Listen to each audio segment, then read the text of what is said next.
이 세상에서는 함께 할 수 없는 것들이 있습니다. 예를 들면 물과 기름입니다. 우리가 요리를 할 때 기름 부은 후라이팬에 물이 떨어지면 물과 기름이 확 튀어오르는 것을 볼 수 있습니다. 또 금도 마찬가지입니다.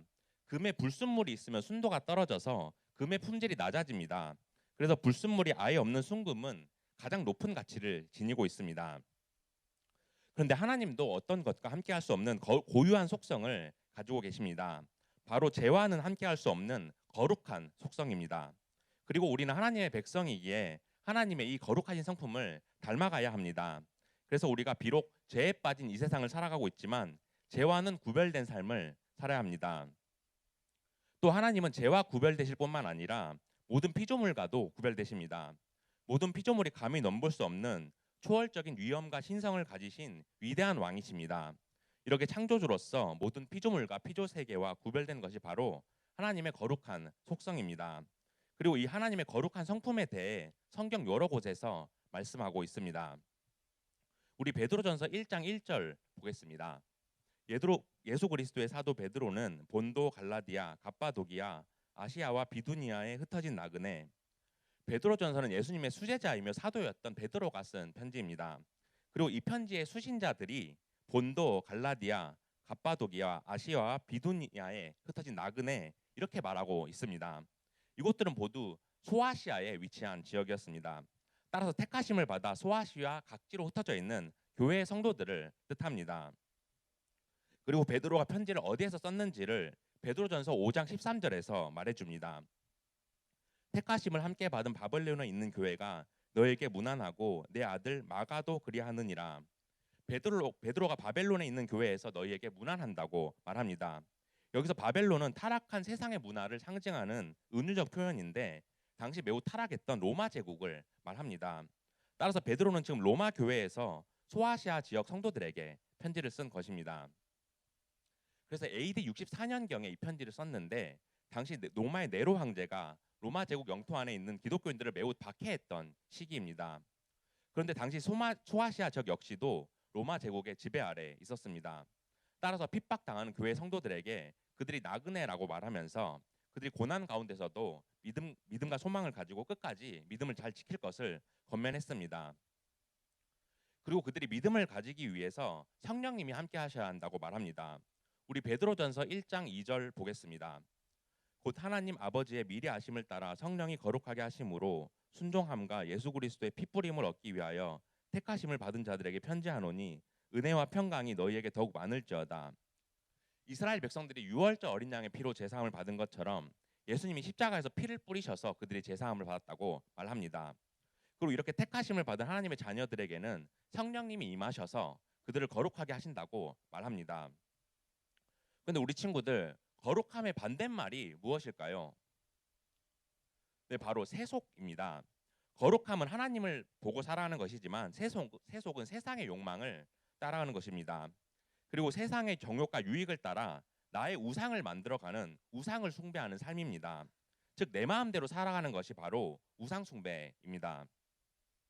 따라서 우리가 하나님의 백성이라면 세상의 가치와 문화를 추구하는 세속적인 삶을 떠나야 합니다. 그래서 물질과 쾌락 또 나의 정욕을 쫓는 것이 아니라 거룩한 사람이 되어야 합니다. 그래야 우리가 어둠에 있는 이 세상을 밝히고 선한 영향력을 끼치는 빛과 소금이 될 수 있습니다. 우리 베드로전서 1장 13절 보겠습니다. 그러므로 너희 마음에 허리를 동이고 근신하여 예수 그리스도께서 나타나실 때 너희에게 가져다 주실 은혜를 온전히 바랄지어다. 베드로는 허리를 동이고 근신하라고 말합니다. 여기서 허리를 동이고 근신하라는 것은 죄를 짓는 것을 조심하라는 것입니다. 따라서 우리의 마음과 생각이 기준이 아니라 하나님의 말씀과 은혜를 사모하고 기대하는 삶을 살아가는 것입니다. 우리 베드로전서 1장 14절 보겠습니다. 너희가 베드로전서 1장 14절 보겠습니다. 너희가 순종하는 자식처럼 전에 알지 못할 때에 따르던 너희 사욕을 본받지 말고. 우리 친구들 지난주에 우리가 살펴본 하나님의 신성한 성품 7가지를 기억하시나요? 그런데 그 중에 절제가 있었던 것 기억하시나요? 이 절제하는 마음이 우리에게 필요합니다. 그래서 세상이 말하는 욕심을 본받는 삶이 아니라 절제함으로써 분별력 있게 거룩한 삶을 살아가야 합니다. 그러면 오늘 본문을 살펴보면서 하나님의 백성으로서 어떻게 거룩하고 구별되게 살아가 살아가야 하는지 살펴보기 원합니다. 그래서 우리가 하나님의 백성으로서 마땅히 지켜야 할 책임과 의무를 깨닫기 원합니다. 이를 통해 하나님의 거룩한 성품을 닮아서 진정한 하나님의 백성으로 살아가는 여러분들이 되기를 축복합니다. 첫째로 거룩한 자가 되기 위해서는 모든 행실이 거룩해야 합니다. 하나님은 예수 그리스도를 이 땅에 보내셔서 새 언약을 주시고 그분을 믿을 때 새 언약의 백성이 되게 하셨습니다. 이렇게 새 언약의 백성이 된 성도들에게는 베드로가 거룩한 자들이 되어야 한다고 말합니다. 우리 본문 15절 보겠습니다. 우리 함께 읽겠습니다. 시작. 오직 너희를 부르신 거룩한 이처럼 너희도 모든 행실에 거룩한 자가 되라. 베드로는 소아시아 교회 성도들에게 모든 행실에 하나님처럼 거룩한 자가 되라고 말합니다. 왜냐하면 그들은 하나님의 자녀이고 또 하나님을 믿는 성도이기 때문입니다. 따라서 그리스도를 믿음으로써 거듭난 성도들은 삶의 방식이 변화되어야 합니다. 그런데 베드로가 지금 여기서 말하는 것은 구약의 레위기 말씀을 인용한 것입니다. 하나님은 구약 시대의 모세를 통해서 이스라엘 백성들이 하나님의 자녀로서 거룩한 삶을 살아가야 한다고 말씀하셨습니다. 우리 레위기 19장 1절 2절 보겠습니다. 여호와께서 모세에게 말씀하여 이르시되 너는 이스라엘 자손의 온 회중에게 말하여 이르라. 너희는 거룩하라. 이는 나 여호와 너희 하나님이 거룩함이니라. 이스라엘 백성들은 애굽을 나와서 시내산으로 가게 되었습니다. 그곳에서 하나님은 이스라엘 백성들에게 젖과 꿀이 흐르는 가나안 땅으로 들어갈 것이라고 언약을 주셨습니다. 그리고 나서 십계명도 주셨지만 그들은 얼마 지나지 않아서 하나님의 말씀을 어기고 우상을 숭배했습니다. 이렇게 우상을 숭배하며 하나님 앞에 죄를 지은 이스라엘 백성들에게 하나님은 거룩하게 살라고 명하십니다. 여기서 거룩하다는 원어로 구별되다, 분리하다라는 뜻을 가지고 있습니다. 따라서 세상의 모든 죄악과 부정한 것으로부터 분리되라는 것입니다. 그리고 베드로는 레위기의 이 말씀을 본문 16절에서 다시 한번 강조합니다. 우리 본문 16절 보겠습니다. 우리 함께 읽겠습니다. 시작. 기록되었으되 내가 거룩하니 너희도 거룩할지어다 하셨느니라. 하나님은 내가 거룩하니 너희도 거룩하라 라고 말씀하십니다. 하나님은 거룩한 속성을 가지고 계시기에 모든 죄악과는 분리된 절대적으로 순결하신 분이십니다. 따라서 그분의 백성들 또한 하나님처럼 거룩하고 순결한 삶을 살라는 것입니다. 따라서 구약시대 모세를 통해 하나님이 말씀하신 것처럼 오늘 본문도 베드로를 통해 신약시대를 살아가고 있는 우리에게 하나님이 하시는 말씀입니다. 따라서 하나님의 공유적 속성인 거룩함을 우리도 닮아가길 원하십니다. 하지만 요즘 세상 사람들은 어떤가요? 사람들은 자신들이 하나님과는 상관없고 거룩하게 사는 것을 따분하다고 여깁니다. 그래서 하나님을 떠나 거룩한 것과는 반대로 세속적인 것을 쫓으며 살아갑니다. 그 예외로 요즘 사람들이 백화점을 자주 가는 쇼핑 중독에 빠져 있는 것입니다. 백화점은 화려한 황금색 불빛이 찬란하게 빛나고 화려한 인테리어로 사람들의 눈을 현혹시킵니다. 그리고 1층에 들어가는 순간에 향수 냄새로 코를 자극하면서 물건을 사게 만듭니다. 그래서 사람들이 카드를 많이 끌게 만들고 자신이 가진 수준보다 가소비하게 만듭니다. 또 요즘 우리나라 사람들은 해외여행을 자주 갑니다. 휴가철이 되어서 1년에 한 번 정도 가는 것이 아니고 수시로 해외여행을 떠납니다. 심지어 명절에도 가족들과 함께 시간을 보내지 않고 해외여행을 갑니다. 그래서 익숙하게 공항에 들어가서 수속을 밟고 면세점에 들어가서 쇼핑을 합니다. 우리 요한일서 2장 16절 보겠습니다. 이는 세상에 있는 모든 것이 육신의 정욕과 안목의 정욕과 이생의 자랑이니 다 아버지께로부터 온 것이 아니요 세상으로부터 온 것이라. 이처럼 세상에 있는 모든 것들은 육신의 정욕과 안목의 정욕과 이생의 자랑이라고 말합니다. 그리고 아버지께로부터 온 것이 아니라 세상으로부터 온 것이라고 말합니다. 이처럼 가소비하고 해외여행을 자주 떠나는 것은 육신의 정욕입니다. 그리고 고가의 물건을 사서 사치를 부리는 것이 바로 안목의 정욕입니다. 그리고 SNS와 주변 사람들에게 그것을 자랑하고 뽐내는 것이 바로 이생의 자랑입니다. 그런데 이러한 것들은 하나님으로부터 온 것이 아니라 세상으로부터 온 것입니다. 그렇게 이러한 삶이 세속적인 것이고 거룩한 삶과는 거리가 먼 것입니다. 그리고 우리가 모든 행실에 거룩해야 하지만 그렇지 못합니다. 그러므로 우리가 육신의 정욕과 안목의 정욕과 이생으로 자랑으로 살아가는 것이 아니라 모든 행실에 거룩한 여러분들이 되기를 원합니다. 그럴 때 마음을 잘 지키고 근신해서 하나님의 자녀로서 합당한 삶을 살아가는 여러분들이 되기를 축복합니다. 둘째로 거룩한 자가 되기 위해서는 죄악된 행실을 두려워해야 합니다. 우리가 하나님의 백성으로서 마땅히 거룩하고 경건한 삶을 살아가야 합니다. 하지만 죄에 빠진 삶을 살아간다면 반드시 하나님의 심판을 받게 된다는 사실을 마음에 새기고 경각심을 가져야 합니다. 우리 본문 17절 보겠습니다. 우리 함께 읽겠습니다. 시작. 외모로 보시지 않고 각 사람의 행위대로 심판하시는 이를 너희가 아버지라 부른즉 너희가 나그네로 있을 때를 두려움으로 지내라. 너희가 나그네로 있을 때를 두려움으로 지내라고 말합니다. 여기서 나그네는 소아시아 지역에 흩어져 있는 하나님의 백성을 뜻한다고 말했습니다. 따라서 나그네인 하나님의 백성들은 이제 하나님을 두려워해야 한다고 말합니다. 이어서 하나님은 각 사람을 외모로 보시지 않고 행위대로 심판하신다고 말합니다. 세상 사람들은 보기에 좋은 것을 쫓아가지만 하나님은 사람을 외모로 판단하지 않으십니다. 하나님은 사람의 그 중심을 보시고 그 사람이 어떻게 살아왔는지를 기준으로 심판하십니다. 이에 관해 골로새서 3장 25절에서도 이렇게 말합니다. 불의를 행하는 자는 불의의 보응을 받으리니 주는 사람을 외모로 취하심이 없느니라. 하나님은 공의로운 분이시기에 사람을 외모로 판단한 것이 아니라 그 사람의 행위로 판단한다고 말합니다. 그래서 불의를 행하는 자는 불의로 보응을 받는다고 말합니다. 따라서 공평하시고 의로우신 하나님은 우리가 어떻게 살아가시는지를 보시고 심판하십니다. 그래서 우리가 하나님의 심판이 있는 마지막 날을 두려워해야 합니다. 왜냐하면 예수님이 다시 오시는 그날에 모든 사람이 부활해서 하나님의 공의로운 심판을 받기 때문입니다. 그래서 말씀대로 살아가지 못하고 죄를 지은 자들은 최후의 심판에서 구원받는 자격을 상실하게 됩니다. 그리고 이것은 히브리어 12장 1절에서도 말씀하시고 있습니다. 이러므로 우리에게 구름같이 둘러싼 허다한 증인들이 있으니 모든 무거운 것과 얼매이기 쉬운 죄를 벗어버리고 인내로써 우리 앞에 당한 경주를 하며 이처럼 예수님이 다시 오실 때 있게 될 최후의 심판을 위해서 믿음을 굳게 지켜야 합니다. 그래서 우리가 믿음을 지키기 위해 일생을 경주하는 것처럼 살아야 합니다. 그래서 마치 마라톤을 하는 것처럼 믿음을 끝까지 지키기 위해서 인내하며 달려야 합니다. 하지만 당시 소아시아 교회 사람들은 믿음을 지키기 어려운 환경을 가지고 있었습니다. 당시 소아시아를 지배했던 로마 제국은 헬라 그리스의 영향을 받아서 수많은 우상들을 숭배했습니다. 여러분들 그리스 로마 신화라는 책 어렸을 때 읽어보았나요? 네, 그렇죠. 유럽의 그리스에 가면 올림포스라는 산이 있습니다. 그런데 그리스인들은 이 올림포스 산에 신이 살고 있다고 믿었습니다. 그래서 제우스, 주피터, 포세이돈, 아프로데테, 아르테미스 이런 신들이 살고 있다고 믿었고 그들을 숭배하기 위해서 거대한 신전을 만들어서 그곳에서 제사를 행했습니다.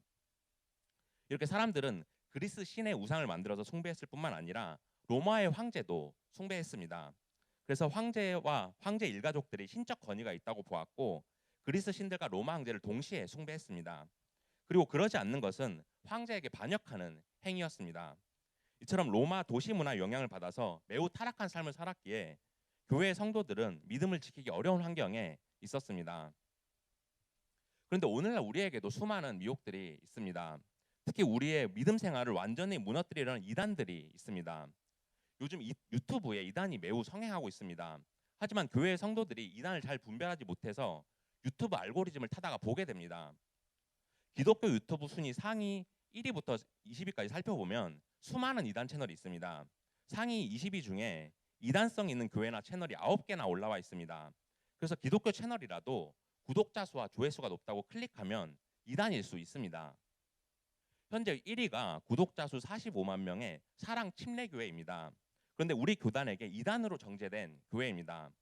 여기 담임 목사인 정동수 목사는 삼위일체 하나님을 부정하고 또 칼빈주의 5대 교리를 부정합니다. 그리고 최초의 영어 성경인 킴 제임스 성경은 맞다고 말하면서 킴 제임스 성경 유일주의를 가지고 있습니다. 또 9위로 기신론자인 박효진 장로, 11위로는 김영현 전도사 FT너, 14위는 송기철 장로, 16위는 하나님의 교회, 17위가 제7일 안식교 채널인 마지막 사명, 19위는 윤석전 목사 연세중앙교회, 20위는 마가의 다락방 교회. 이렇게 1위부터 20위까지 이단으로 규정되었거나 이단성이 있는 채널이 9개나 올라와 있습니다. 그런데 여러분들 중에서 한 번쯤 이 영상을 본 사람이 있을 수도 있습니다. 또 여러분들 부모님이 봤을 수도 있습니다. 그들은 해박한 성경 지식을 가지고 있고 뛰어난 언변을 가지고 있기 때문에 계속 보다 보면 나도 모르게 홀리게 됩니다. 그래서 궁금해서 그냥 듣다가 이단에 빠져들 수 있습니다. 우리 베드로서 2장 1절 보겠습니다.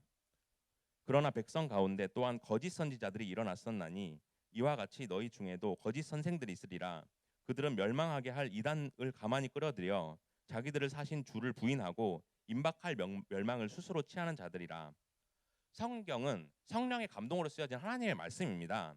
그런데 거짓 선지자 즉 이단들은 하나님의 말씀을 왜곡하고 사람들을 끌어들입니다. 그래서 하나님의 말씀을 오용해서 자신들의 이득을 취하고 사람들이 예수님을 올바로 믿지 못하게 하고 그들이 영원히 멸망하게 만듭니다. 그러므로 우리가 말씀을 잘 알아서 올바른 분별력을 가지기를 원합니다. 그래서 세상의 가치와 문화를 쫓아간다면 죄에 빠져 하나님의 심판을 받게 된다는 사실을 기억하기 원합니다. 그렇게 하나님을 두려워하며 살아갈 때 죄악된 행실과 구분되어 거룩한 삶을 살아가는 여러분들이 되기를 축복합니다. 셋째로 거룩한 자가 되기 위해서는 그리스도의 속죄함을 입어야 합니다. 하나님은 죄인인 우리를 용서하기 위해서 예수 그리스도를 이 땅에 보내주셨습니다. 그래서 우리를 대신해서 예수님이 십자가에서 피를 쏟으심으로써 우리의 죄를 단번에 속죄하셨습니다. 우리 본문 18절 19절 보겠습니다. 우리 함께 읽겠습니다. 시작. 너희가 알거니와 너희 조상이 물려준 헛된 행실에서 대속함을 받은 것은 은이나 금같이 없어질 것으로 된 것이 아니요 오직 흠없고 점없는 어린 양 같은 그리스도의 보배로운 피로 된 것이니라. 택함 받은 하나님의 백성들은 헛된 행실에서 제사함을 받았다고 말합니다. 따라서 예수님은 하나님의 백성들이 과거에 죄를 지었던 것을 위해서 자신의 목숨을 바치신 것입니다. 그리고 여기서 헛된 행실은 망령된 죄, 즉 우상 숭배하는 죄를 말합니다. 그리고 그 죄는 은과 금으로 대속함을 받을 수 있는 것이 아니라고 말합니다. 전도서 1장 2절에서 솔로몬은 헛되고 헛되며 헛되고 헛되니 모든 것이 헛되도다. 이렇게 세상의 물질은 헛된 것이라고 말했습니다. 따라서 사람들은 물질을 쫓으며 살아가지만 물질을 쫓는 이 땅의 삶은 결코 유익함이 없습니다. 그리고 베드로는 구원이 은과 금을 통해서 받는 것이 아니라 그리스도의 보배로운 피로 받는 것이라고 말합니다. 이를 통해 돈은 없어질 수 있지만 그리스도의 피는 보배롭다고 대조합니다. 따라서 세상의 물질과 명예, 권력은 헛된 것이고 죄가 없는 어린 양이신 예수님이 십자가에 흘리신 바로 그 피가 이 세상에서 가장 값진 것입니다. 이렇게 예수님의 보배로운 피로 제사함을 받은 우리는 이제 하나님의 거룩하심을 닮아가야 합니다. 이렇게 거룩하게 변화되는 성화의 과정이 있어야 하지만 내 힘으로는 할 수 없습니다. 그래서 우리가 예수 그리스도를 믿고 의지해야 하는 것입니다. 우리 히브리서 12장 2절 보겠습니다. 믿음의 주요 또 온전하게 하시는 이인 예수를 바라보자. 그는 그 앞에 있는 기쁨을 위하여 십자가를 참으사 부끄러움을 개의치 아니하시더니 하나님 보좌 우편에 앉으셨느니라. 예수님은 십자가에서 돌아가실 때 모든 부끄러움과 고통을 참으셨습니다. 사람들에게 희롱당하고 옷을 벗김 당하면서 수치를 당하셨습니다. 그리고 십자가를 지고 골고다 언덕을 올라가실 때 매우 고통스러우셨지만 예수님은 자신을 보고 슬피 오는 무리를 향해서 이렇게 말씀하십니다. 예루살렘의 딸들아, 나를 위하여 울지 말고 너희 자녀를 위하여 울라. 이처럼 예수님은 십자가를 지고 돌아가실 때 아무것도 아닌 것처럼 모든 것을 참아내셨습니다. 어떻게 그러실 수 있었을까요? 바로 하나님의 예비하심을 기대하시고 모든 고통과 수치를 참으신 것입니다. 그리고 죽음을 이기시고 하나님 보좌 우편에 앉으실 그 사실을 믿으셨습니다. 그러므로 우리가 그리스도의 보배로운 피로 속죄함을 입어 영생을 누리게 될 사실을 믿기를 원합니다. 그래서 세상의 가치와 문화를 쫓는 것이 아니라 예수님을 닮아가게 힘쓸 때 거룩한 삶으로 변화되는 여러분들이 되기를 축복합니다. 이제 말씀을 맺겠습니다. 사랑하는 고등부 친구들, 우리는 죄인이기에 하나님을 닮아 거룩한 삶을 살아가기가 어렵습니다. 그런데 죄를 지을 수밖에 없는 우리의 연약함을 하나님은 잘 아십니다. 그래서 이 땅에 예수님을 보내주셔서 그의 피로 우리의 죄를 속죄해 주신 것입니다. 그리고 성령 하나님을 보내주셔서 예수님을 믿음으로 말미암아 성령님이 우리 마음에 거하게 하신 것입니다. 따라서 성령님이 함께해 주실 때 우리가 하나님의 거룩하신 속성을 닮아갈 수가 있습니다. 그리고 우리가 거룩한 삶을 살아가는 것은 바로 하나님께 뜨겁게 예배를 드리는 것, 그리고 말씀에 순종하면서 삶이 예배가 되는 것입니다. 이것이 바로 우리가 구별되고 분리되어서 하나님의 거룩한 성품을 닮아가는 것입니다. 따라서 우리가 이제 이전의 삶과는 다르게 세상의 욕망과 못된 행실을 벗어버리길 원합니다. 그래서 우리가 세상의 가치와 문화가 말하는 우상을 숭배하는 것이 아니라 우리의 성품과 삶의 기준이 오직 하나님이 되기를 원합니다. 이런 찬양이 있습니다. 세상은 들리고 사람들은 변하여도 나는 주를 섬기리.